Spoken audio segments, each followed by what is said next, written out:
Hello बच्चों, स्वागत है आपका हमारे यूट्यूब चैनल के ऊपर बायो विद समीर सर के साथ। मैं समीर, आपका बायोलॉजी ट्यूटर। आज बेटा हम पढ़ेंगे, हमारा जो नेक्स्ट टॉपिक है, जो यूनिट है हमारी cell the unit of life, जो चैप्टर चल रहा है उसके अंदर हम पढ़ेंगे। क्लियर है? हमने कल तक, हमारा जो चैप्टर है, कल तक हमने न्यूक्लियोलस के बारे में पढ़ा था। न्यूक्लियोलस के बाद हमने क्या है कि हमारा जो एंडोप्लाज्मिक रेटिकुलम है, उसके बाद एंडोप्लाज्मिक रेटिकुलम के बाद हमने जो गोल्जी बॉडी है, गोल्जी बॉडी के बारे में पढ़ लिया। क्लियर है? अब देखिएगा, आगे हम स्टार्ट करते हैं। आगे जैसे ही हम स्टार्ट करेंगे, हमारे पास में जो नेक्स्ट टर्म आती है वो आती है बेटा लाइसोसोम। क्या आती है? लाइसोसोम। चलिएगा, तो यहां से देखिएगा, आगे हम स्टार्ट करते हैं। हमारे पास में नेक्स्ट टर्म आती है लाइसोसोम। नेक्स्ट जो ऑर्गेनली आती है लाइसोसोम आती है। क्लियर है? लाइसोसोम की बात करते हैं। जो लाइसोसोम है, अगर मैं लाइसोसोम की बात करूं, एक प्रकार से एक ऑर्गेनली हमारे पास में, ध्यान से सुनिएगा, इसके बारे में हम बात करते हैं बेटा। देखिएगा, ये हमारे पास में ये न्यूक्लियस है। ये क्या है? ये न्यूक्लियस है। न्यूक्लियस से निकलता हुआ, न्यूक्लियस से निकलता हुआ लेमिलर स्ट्रक्चर, जिसको हमने क्या कहा है? एंडोप्लाज्मिक रेटिकुलम कहा था। वहीं से निकलता हुआ एक जो स्ट्रक्चर है, जिसको वाईफाई जैसे हम मानते हैं, इसको हमने ईआर कहा था, इसको हम गोल्जी बॉडी मानते हैं। क्लियर है? अब हमारे पास में बात आती है लाइसोसोम की। क्लियर है? लाइसोसोम एक ऐसी ऑर्गेनेली होती है, ऑर्गेनेली एक ऐसी ऑर्गेनेली होती है, ऑर्गेनेली विच कंटेन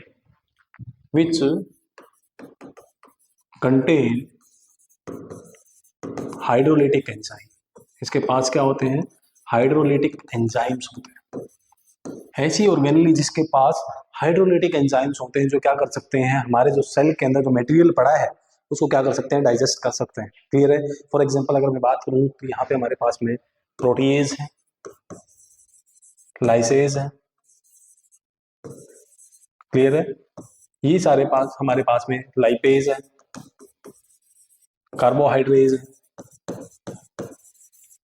ये एंजाइम हमारे पास में प्रेजेंट है किसके अंदर?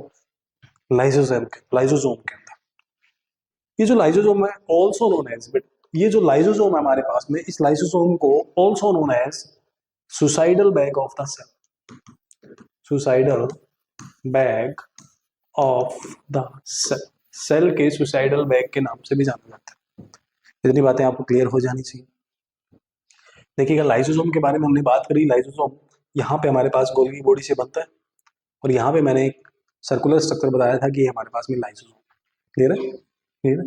ये जो हमारे पास में ऑर्गेनली, जिसके अंदर क्या होती है, हाइड्रोलिटिक एंजाइम्स होते हैं, उसी को हम क्या कहते हैं? लाइसोसोम कहते हैं। हाइड्रोलिटिक एंजाइम्स कौन से enzyme? Protease, lyase, lipase, carbohydrase, ये एंजाइम हमारे पास।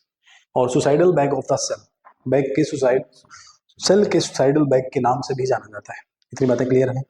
आगे देखिएगा, आगे आप ध्यान से सुनिए। आगे हम बात करते हैं, हमारे पास में ये कुछ इस प्रकार से देखिए, ये मेरे पास में ये सारी की सारी चीजें आ गई। इसके बाद में यहाँ से हमारे पास में ये लाइसोसोम आ रहा है, और ये मेरे पास में सेल है। क्या है? ये मेरे पास में इस प्रकार सेल है। ध्यान से सुनिएगा, ये मेरे पास में क्या है? सेल है। ये देखिए, ये लाइसोसोम जो आया है गोल्गी बॉडी से निकल के, इसको कहा जाता है प्राइमरी लाइसोसोम। क्या कहा है? प्राइमरी लाइसोसोम का है। प्राइमरी लाइसोसोम हम टाइप भी इसी के अंदर, जो मैं एक स्ट्रक्चर आपको कराऊंगा, इसी के अंदर मैं सारे के सारे जो टाइप हैं, लाइसोसोम कितने टाइप का होता है, वो सारे के सारे टाइप इसी के अंदर बता दूंगा। अब मेरी बात ध्यान से सुनते जाइएगा। देखिएगा, सबसे पहले मैं बात कर रहा हूँ गोल्गी बॉडी से क्या निकला है, जो लाइसोसोम निकला है उसके अंदर सिर्फ क्या होते हैं? उसके अंदर सिर्फ हाइड्रोलिटिक एंजाइम्स है, प्रोटीएज है, कार्बोहाइड्रेज है, और हमारे पास में एक प्रकार से लाइपेज है। क्लियर है? ये सारे के सारे हमारे पास में एंजाइम है इस लाइसोसोम के अंदर। तो इस लाइसोसोम को कहा गया है प्राइमरी लाइसोसोम। ओनली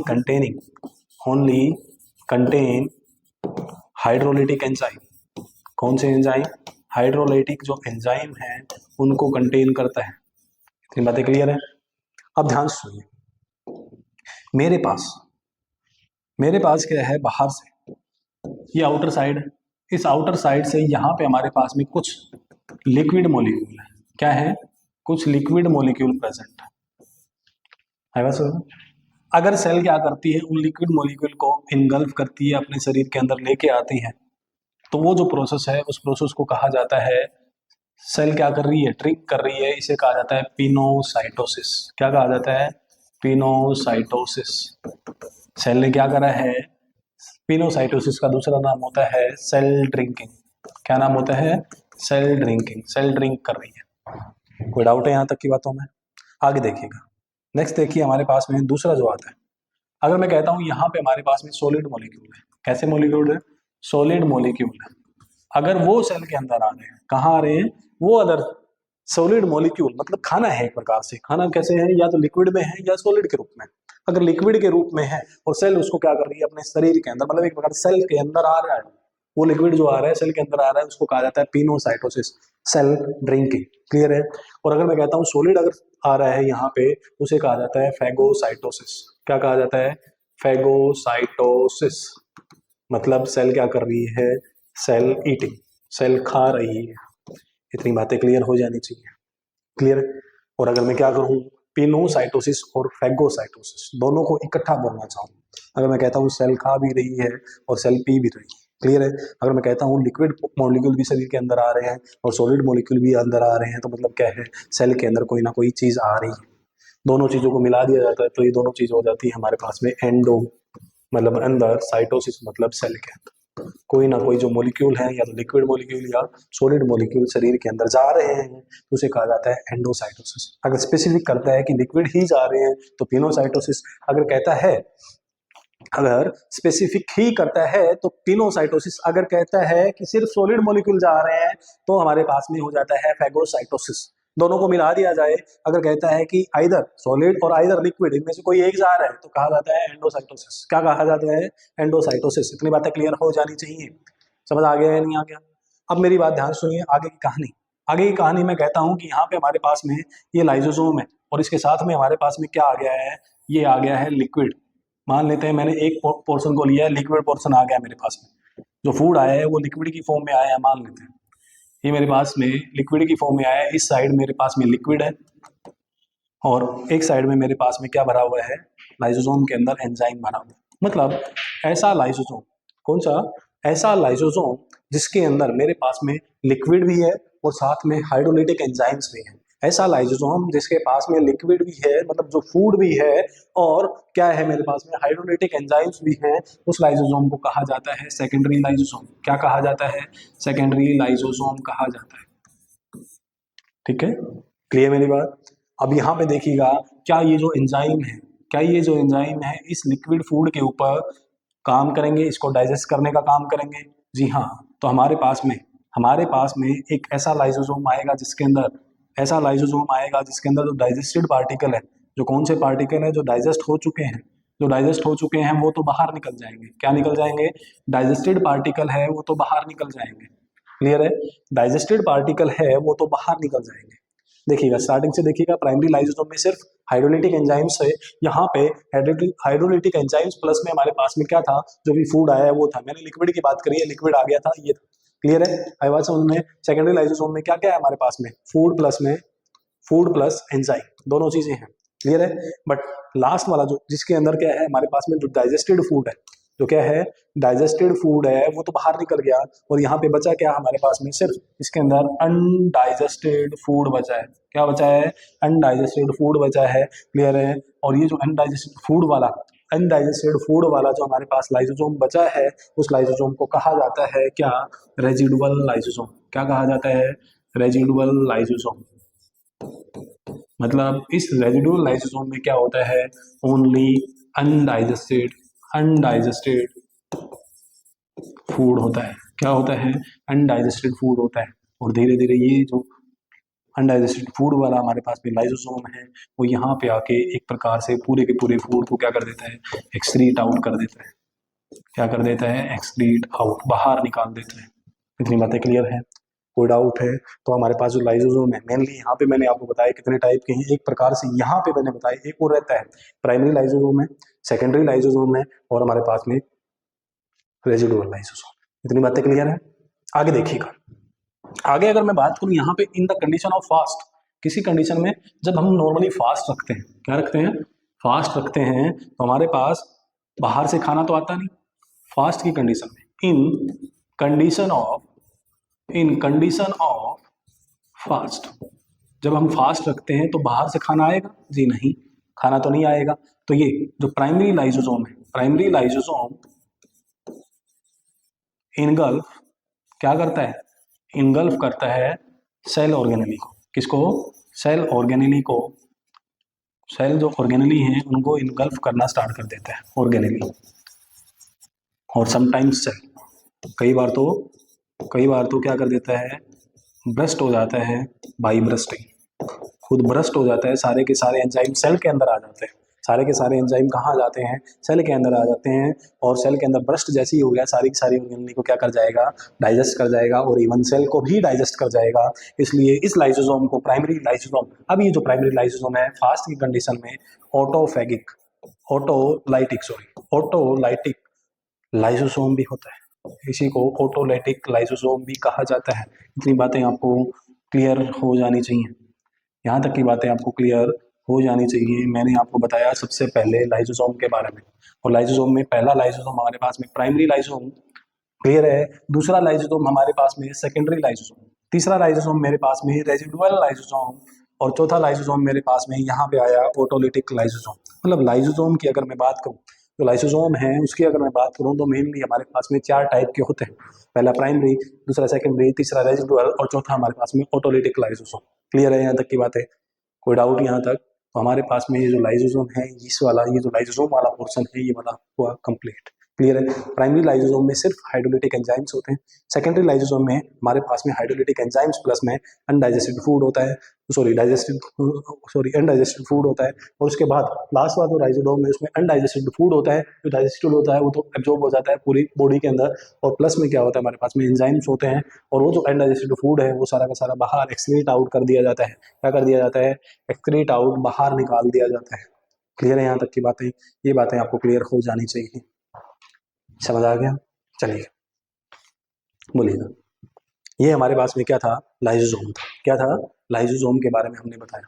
आगे देखिएगा, हम बात करते हैं नेक्स्ट अगर मैं बात करूं तो हमारे पास में क्या आता है, एक आता है वैक्यूल, जो कि हमने पढ़ा कि हमारे पास में जो एंडोप्लाज्मिक रेटिकुलम है उसके अंदर 3 चीजें थी, सिस्टर्नी, वेसिकल और ट्यूब्यूल। बट यहाँ पे गोल्गी बॉडी के अंदर हमारे पास में चौथी चीज थी जिसको हमने वैक्यूल कहा। 3 चीजें सेम है एंडोप्लाज्मिक रेटिकुलम के जैसे ही, एक हमारे पास में एक्स्ट्रा था। क्लियर है, वैक्यूल।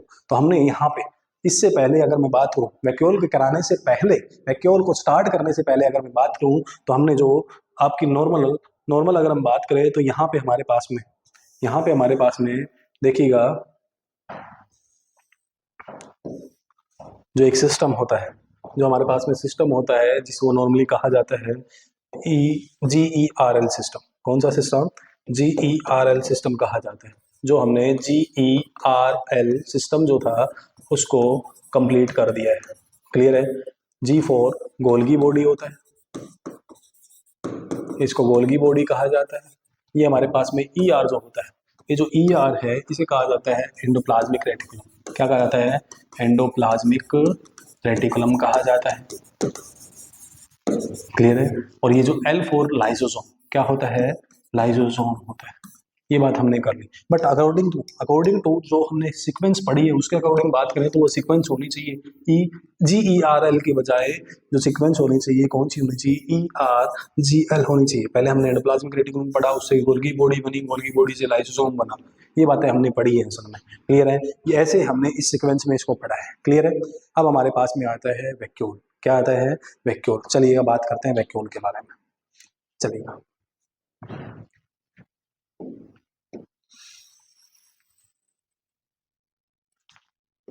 ये मेरे पास में है वैक्यूल, ये वैक्यूल है। ठीक है। वैक्यूल हमारे पास में क्या होता है, एक सिंगल मेम्ब्रेन बाउंड ऑर्गेनेली होती है। क्या होती है, सिंगल मेम्ब्रेन बाउंड ऑर्गेनेली। क्या है ये, सिंगल मेम्ब्रेन बाउंड, इसके बाहर एक ही मेम्ब्रेन होती है। क्लियर है। ये सिंगल मेम्ब्रेन बाउंड जो ऑर्गेनेली है ये जो सिंगल मेम्ब्रेन है इसकी जो सिंगल मेम्ब्रेन होती है वैक्यूल की, इसे कहा जाता है टोनोप्लास्ट। क्या कहा जाता है? टोनोप्लास्ट कहा जाता है। जो सिंगल मेम्ब्रेन है वैक्यूल की उसको कहा जाता है टोनोप्लास्ट। क्लियर है? अब आगे देखिएगा, जो वैक्यूल है, वैक्यूल अगर मैं बात करूं इन प्लांट सेल के अंदर, किसके अंदर? प्लांट सेल के अंदर क्या वैक्यूल होते हैं? जी हाँ, होते हैं। वैक्यूल प्लांट सेल के अंदर होते हैं, यस होते हैं। क्या करते हैं? Occupy 90% of the cell volume. Cell का जो वॉल्यूम है उसका 90% ऑक्यूपाई करते हैं। मतलब एक लार्ज वैक्यूल पाया जाता है। क्या पाया जाता है? एक लार्ज वैक्यूल पाया जाता है। प्लांट सेल के अंदर क्या पाया जाता है? एक लार्ज वैक्यूल पाया जाता है। वैक्यूल का मतलब होता है एक प्रकार से खाली स्पेस जिसके अंदर कोई भी एक प्रकार से store house of the cell. Cell के लिए स्टोर हाउस है जिसके अंदर वो सारे के सारे क्या है? पिगमेंट स्टोर कर सकती है, उसके अंदर फूड स्टोर कर सकती है, उसके अंदर कोई भी जो एक्स्ट्रा जो मॉलिक्यूल पड़ा है उसका जो आगे काम आने वाली है उन चीजों को क्या करती है? स्टोर करती है। क्लियर है? अब मेरी बात ध्यान सुनिए, प्लांट सेल में, किसमें? प्लांट सेल में वैक्यूल पाया जाता है। जी हाँ, यहाँ पाया जाता है। ऑक्यूपाई करता है 90% ऑफ द सेल। क्लियर है? लार्ज वैक्यूल इसी को कहा जाता है एक लार्ज वैक्यूल। प्लांट और एनिमल सेल का जो स्ट्रक्चर देखोगे आप एनसीईआरटी के अंदर, वहां पे एक लार्ज सेंट्रल वैक्यूल दिखाया गया है, जिसके कारण प्लांट सेल का जो न्यूक्लियस है वो सेंटर में नहीं होता। क्लियर है? प्लांट सेल का जो न्यूक्लियस है वो सेंटर में इसी कारण नहीं होता। समझ आ गया? आगे देखिएगा, आगे हम बात करते हैं, ध्यान से सुनिएगा। In plant cell, the plant cell, ध्यान से सुनिए, the plant cell which do not have vacuum। ऐसी प्लांट सेल का नाम बताइए जिसके अंदर वैक्यूल नहीं होता है, बताइएगा। ऐसी प्लांट सेल हमारे पास में कौन सी है? वो जो प्लांट सेल है उन्हें कहा जाता है मेरिस्टेमेटिक सेल। कौन सी सेल? मेरिस्टेमेटिक सेल कहा जाता है, जो कि आप जाके पढ़ोगे कहाँ पे? एनाटॉमी ऑफ फ्लावरिंग प्लांट के अंदर सबसे पहला जो टिश्यू आता है हमारे पास में वही पढ़ते हैं, मेरिस्टेमेटिक टिश्यू। क्लियर है? आई बात समझ में? कोई डाउट यहाँ तक? सबसे पहला जो टिश्यू होता है मेरिस्टेमेटिक टिश्यू होता है। क्लियर है? चलिएगा, उसके अंदर आप इनकी क्या पढ़ोगे? कैरेक्टरिस्टिक पढ़ोगे। वहां पे मिलेगा आपको यहाँ पे वैक्यूल या तो बिल्कुल स्मॉल होता है या बिल्कुल ही एब्सेंट होता है। नॉर्मली अगर पाया जाता है तो बिल्कुल माइन्यूट सा पाया जाएगा और यहाँ पे या एब्सेंट होता है। क्लियर है? क्यों एब्सेंट होता है? क्योंकि यहाँ पे जो मेरिस्टेमेटिक सेल है लगातार डिवीजन करती रहती है, और लगातार डिवीजन अगर करेगी तो एनर्जी जो है ज्यादा खर्च होगी, या जो फूड है वो ज्यादा खर्च होगा। फूड ज्यादा खर्च होगा तो स्टोर करेगी किसको? फूड वगैरह चीजों को स्टोर करने के लिए बचेगा ही नहीं, क्योंकि लगातार काम कर रही है, सारी चीजें लगातार बना रही हैं और एक प्रकार से डिवीजन करती जा रही है, तो यहाँ पे स्टोर करने के लिए इनके पास में वैक्यूल नहीं होता। समझ आ गया? नहीं आ गया? और इनको रिएक्शन करने के लिए ज्यादा स्पेस चाहिए होता है, इसलिए क्या है, एक प्रकार से साइटोप्लाज्म में मेनली ऑर्गेनली ये छोटी छोटी लगती है। समझ आ गया? सिर्फ माइटोकॉन्ड्रिया नंबर में ज्यादा होता है क्योंकि एनर्जी रिक्वायरमेंट ज्यादा होती है। यहाँ तक की बातें क्लियर हैं? चलेगा। अब यहाँ पे ही इस मेरिस्टेमेटिक सेल से ही एक क्वेश्चन और आता है, द मेरिस्टेमेटिक सेल। इसी लाइन से एक क्वेश्चन और आता है, type of name the meristematic cell, name the meristematic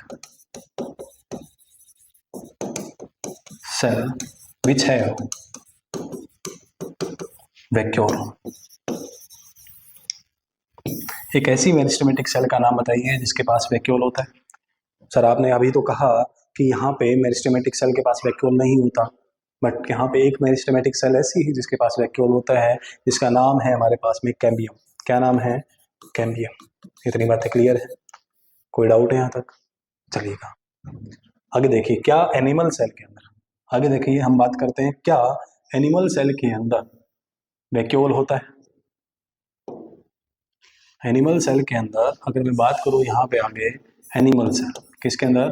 animal cell की बात करूं, एनिमल जो सेल है उसके अंदर क्या वैक्यूल होता है? जी हाँ, वैक्यूल प्रेजेंट होता है। ठीक है, स्मॉल वैक्यूल प्रेजेंट होते हैं, बट लार्ज सेंट्रल वैक्यूल नहीं होता जैसे प्लांट सेल में होता है। समझ आ गया यहाँ तक? चलिएगा अब देखिए, अब आगे बात करते हैं। जो वैक्यूल है हमारे पास में, वैक्यूल की आउटर मेम्ब्रेन के ऊपर क्वेश्चन आता है, टोनोप्लास्ट कहलाती है। क्लियर है? और यहाँ से ये दोनों दो दिन क्वेश्चन बन सकते हैं जो कि एनाटॉमी में बनेंगे। क्लियर है? एनाटॉमी ऑफ फ्लावरिंग प्लांट के अंदर बनेंगे।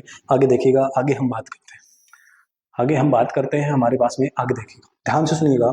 आगे मैं बात कर रहा हूँ टाइप ऑफ वैक्यूल, वैक्यूल हमने पढ़ लिया। वैक्यूल की सबसे जो आउटर मेम्ब्रेन होती है, वैक्यूल एक प्रकार से खाली स्पेस होता है जिसके अंदर कोई भी हमारे पास में एंजाइम, एंथोसाइनिन, पिगमेंट, फैट, जो एंजाइम्स होते हैं वो सारे के सारे क्या होते हैं, स्टोर होते हैं एक प्रकार से। क्लियर है मेरी बात? और एक प्रकार प्रोटीन वगैरह जो एक्स्ट्रा है वो सारी स्टोर होती है। अब अगर मैं बात करूँ यहाँ पे हमारे पास में जो वैक्यूल की जो आउटर मेम्ब्रेन है उसको कहा जाता है टोनोप्लास्ट। क्या कहा जाता है? टोनोप्लास्ट। फिर बात आती है कहाँ कहाँ प्रेजेंट होता है? क्या एनिमल सेल में होता है? जी हाँ होता है। क्या प्लांट सेल में होता है? जी हाँ होता है। प्लांट सेल में भी होता है, एनिमल सेल में भी होता है। प्लांट सेल में जो वैक्यूल होता है वो बड़ा होता है, लार्ज सेंट्रल वैक्यूल होता है, जो कि 90% volume of the cell, cell का 90% क्या करता है, ऑक्यूपाई करता है। क्लियर है? बट मैंने कहा कि सारी की सारी प्लांट सेल, एक प्लांट सेल ऐसी है जिसके अंदर वैक्यूल नहीं होता, अगर होता है तो बिल्कुल माइन्यूट छोटा होता है। समझ आ गया नहीं आ गया? जो कि जो जो सेल है उस सेल का नाम क्या है? Meristematic cell. कौन सी सेल है? मेरिस्टेमेटिक सेल, जिनके अंदर क्या नहीं पाया जाता? वैक्यूल नहीं पाया जाता। फिर कहता है कि मेरिस्टेमेटिक सेल के अंदर वैक्यूल नहीं पाया जाता, ठीक बात है, बट हमारे पास एक मेरिस्टेमेटिक सेल ऐसी भी है, एक मेरिस्टेमेटिक सेल ऐसी भी है जिसके अंदर वैक्यूल पाया जाता है। For example cambium. क्या है? कैम्बियम। यहाँ तक की बातें क्लियर है? अब मेरी बात ध्यान से सुनिएगा, आगे आ जाइए। आगे हम बात करते हैं टाइप ऑफ वैक्यूल की। किसकी बात कर लेते हैं? टाइप ऑफ वैक्यूल के ऊपर बात कर लेते हैं। वैक्यूल की अगर मैं टाइप की बात करूं तो हमारे पास में एक होता है सैफ वैक्यूल। क्या होता है? सैफ वैक्यूल होता है। दूसरे की अगर मैं बात करूं तो हमारे पास में एक होता है कॉन्ट्रैक्टाइल वैक्यूल। क्या होता है? Contractile vacuole. एक की ओर मैं बात करूं तो हमारे पास में एक होता है फूड वैक्यूल। क्या होता है? फूड वैक्यूल होता है। ये हमारे पास में क्या है? वैक्यूल है। एक और बात कर लें तो गैस वैक्यूल भी पाया जाता है। क्या पाया जाता है? गैस वैक्यूल पाया जाता है। कोई डाउट यहाँ तक? हमारे पास में एक गैस वैक्यूल भी पाया जाता है। चलिएगा, यहाँ तक की बातें क्लियर है? चलिए, गैस वैक्यूल हमारे पास में मेनली अगर एनसीईआरटी की बात करें तो पढ़ने में, जो हमारे पास एनसीईआरटी की अगर मैं बात करूं तो पढ़ने में जो आता है हमारे पास में गैस वैक्यूल, वो आता है कहाँ? लास्ट में जाके इंक्लूजन बॉडी के अंदर। क्लियर है? इंक्लूजन बॉडी जो एक प्रकार से स्टोर हाउस करती है एक प्रकार से डिफरेंट थिंग्स का। क्लियर है? वहां पे पढ़ने को आता है, वो कि नॉन मेम्ब्रेनस होती है। क्लियर है? Various membrane bound, sorry membrane bound होती है, नॉन मेम्ब्रेनस नहीं होती, मेम्ब्रेन बाउंड होती है। यहाँ तक की बातें क्लियर है? अब देखिएगा, सैफ वैक्यूल की बात करें तो सैफ वैक्यूल एक प्रकार से क्या कंटेन करता है? कंटेन करता है सैप। सैप क्या होता है? Liquid with many minerals. जैसे हमारे पास में जो अर्थ है, अर्थ के अंदर वाटर है, वाटर के साथ में मिनरल्स हैं, आयंस है, सारे का सारा जो इकट्ठा सॉल्यूशन है उसी को हम क्या कहेंगे? सैप कहेंगे। क्या कहेंगे? सैप कहेंगे। इन प्लांट सेल किस में पाया जाता है? सैप वैक्यूल प्लांट सेल के अंदर पाया जाता है। किसके अंदर पाया जाता है? प्लांट सेल के अंदर सैप वैक्यूल पाया जाता है। क्लियर है? आगे अगर मैं बात करूं कॉन्ट्रैक्टाइल वैक्यूल, कॉन्ट्रैक्टाइल वैक्यूल की अगर मैं बात करूं तो ये जो पाया जाता है हमारे पास में in amoeba and paramecium, amoeba और पैरामीशियम के अंदर पाया जाता है। अमीबा और पैरामीशियम के अंदर क्या पाया जाता है? हमारे पास में कॉन्ट्रैक्टाइल वैक्यूल पाया जाता है। ये जो कॉन्ट्रैक्टाइल वैक्यूल है क्या करता है? एक्ट एज, ये क्या करता है? ओस्मो रेगुलेशन करता है। क्या करता है? ओस्मो रेगुलेशन करता है। ओस्मो रेगुलेशन क्या होता है? ओस्मो रेगुलेशन क्या होता है? टू मेंटेन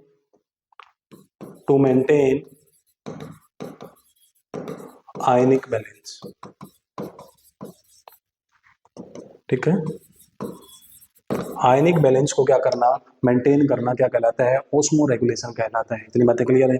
अगर मैं बात करूं जो ओस्मो रेगुलेशन है in higher organism, in higher organism का मतलब है जैसे ह्यूमन हो गया, ह्यूमन के अंदर ये जो काम है आयनिक बैलेंस को मेंटेन करना, हायर ऑर्गेनिज्म के अंदर कौन करता है? किडनी के द्वारा किया जाता है। किसके द्वारा? By kidney. किसके द्वारा किया जाता है? किडनी के द्वारा किया जाता है। हेंस, हेंस क्या होता है? हेंस यहाँ पे हम लिख सकते हैं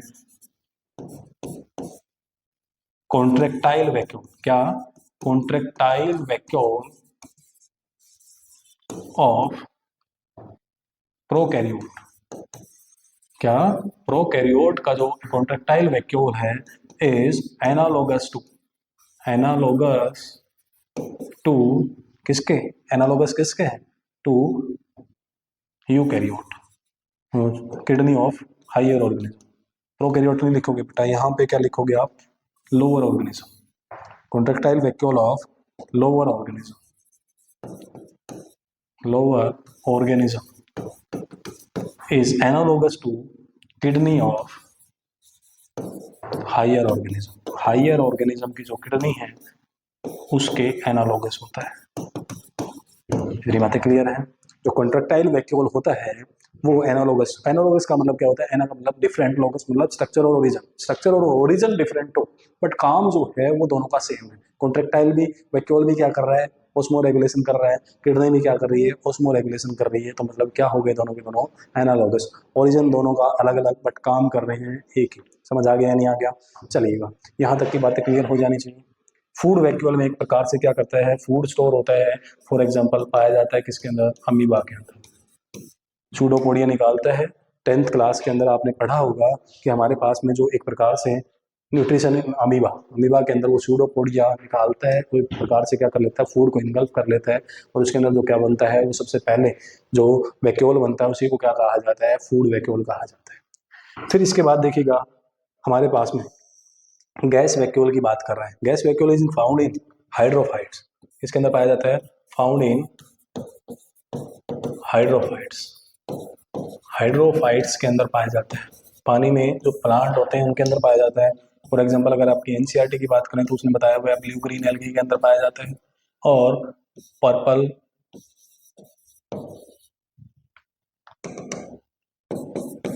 purple green sulphur bacteria, purple sulphur bacteria के अंदर पाया जाता है।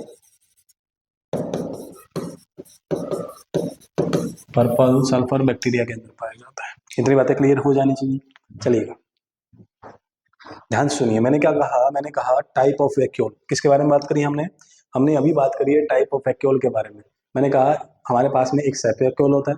दूसरा अगर मैं बात करूं हमारे पास में कॉन्ट्रेक्टाइल वैक्यूल होता है। तीसरा अगर मैं बात करूं फूड वैक्यूल होता है। चौथे की बात करें तो गैस वैक्यूल पाया जाता है।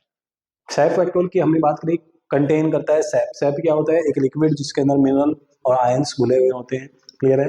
प्लांट सेल के अंदर पाया जाता है। कॉन्ट्रेक्टाइल वैक्यूल अमीबा और पैरामीशियम के अंदर पाया जाता है। क्लियर है?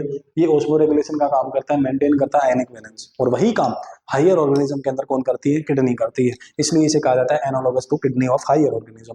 तो फूड वैक्यूल की बात करें तो अमीबा। क्लियर है? और गैस वैक्यूल की बात करें हाइड्रोफाइट्स में पाया जाता है जो पानी में तैरते रहते हैं। ये बात समझ में क्लियर है?